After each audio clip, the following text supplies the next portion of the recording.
Hello students and welcome back to my channel. So students, today we are going to discuss chapter number 14 of your class 8 science, that is chemical effects of electric current. So आज का important question क्या है देखो. It is advisable to cut the electric supply before putting water over a fire caused due to electricity. Why?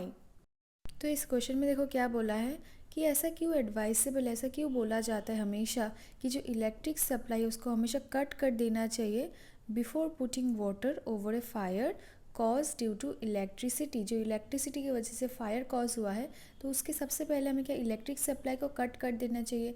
ऐसा advisable क्यों है वो आपको एक्सप्लेन करना है. Okay, so let's see the answer. If not distilled, water is an excellent conductor of electricity. If poured on a fire generated by electricity, it may exacerbate the situation, resulting in accident. And as a result, before putting water on a fire caused by electricity, it is a good idea to turn off the power. तो ऐसा क्यों advised किया गया है जो electric supply है वो हमें कट कर देना चाहिए. सपोज़ कोई एरिया पे फायर कॉज हो चुका है, कहीं पे आग लग चुका है due to electricity and fireman वहाँ पे आया है, तो फायरमैन क्या करते हैं वहाँ पे पानी देते हैं बुझाने के लिए, पर उसके पहले वो लोग क्या करते हैं जो इलेक्ट्रिक सप्लाई है उसको कट कर देते हैं. तो उसके पीछे का रीज़न क्या है, तो हमें क्या पता है वाटर बहुत ही अच्छा कंडक्टर है इलेक्ट्रिसिटी का, that is water is a good conductor of electricity. तो अगर उस एरिया का हमने इलेक्ट्रिकल सप्लाई को कट नहीं किया, दैट इज़ शट ऑफ नहीं किया, तो क्या होगा वाटर स्प्रेड हो जाएगा ओवर द इलेक्ट्रिकल अप्लायंसेस. तो उससे क्या होगा जो इलेक्ट्रिसिटी है वो पास हो जाएगा वाटर के थ्रू में एंड वो किसको हार्म करेगा, फायरमैन को. इसलिए ऐसा हमेशा एडवाइस किया जाता है that we should always cut the electric supply before putting water over a fire. So first part is done. अभी सेकंड देखो, what do you mean by electroplating and how does it take place. बहुत ही important question है. Okay, so इसका answer देखो. The process of coating a desired metal on other metal surface by using electric current is called electroplating. First line is very important.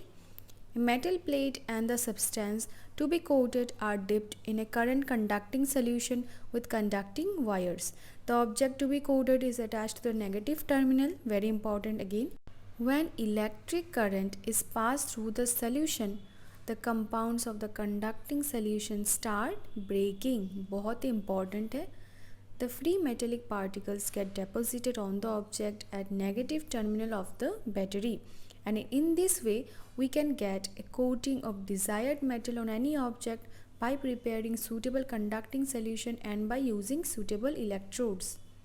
तो हम पूरा electroplating का process इस एक्सपेरिमेंट के through में समझते हैं. यहाँ पे क्या है आपका इलेक्ट्रिक सर्किट एंड ऊपर आपका क्या है, ये है आपका बैटरी एंड यहाँ पे आपको जो दो ऑरेंज कलर का दिख रहा है ये क्या है, दो इलेक्ट्रोड जिससे हम लोग इलेक्ट्रोप्लेटिंग प्रोसेस करेंगे. तो यहाँ पे आपको क्या दिख रहा होगा, ये दो क्या है, कॉपर प्लेट है. कॉपर प्लेट को हमने किस पे डिप किया, कॉपर सल्फेट सोल्यूशन पे. अब ये जो इलेक्ट्रोड्स में क्या होगा, केमिकल रिएक्शन होगा. तो हमने क्या किया, कॉपर प्लेट को कॉपर सल्फेट सोल्यूशन पे डिप किया.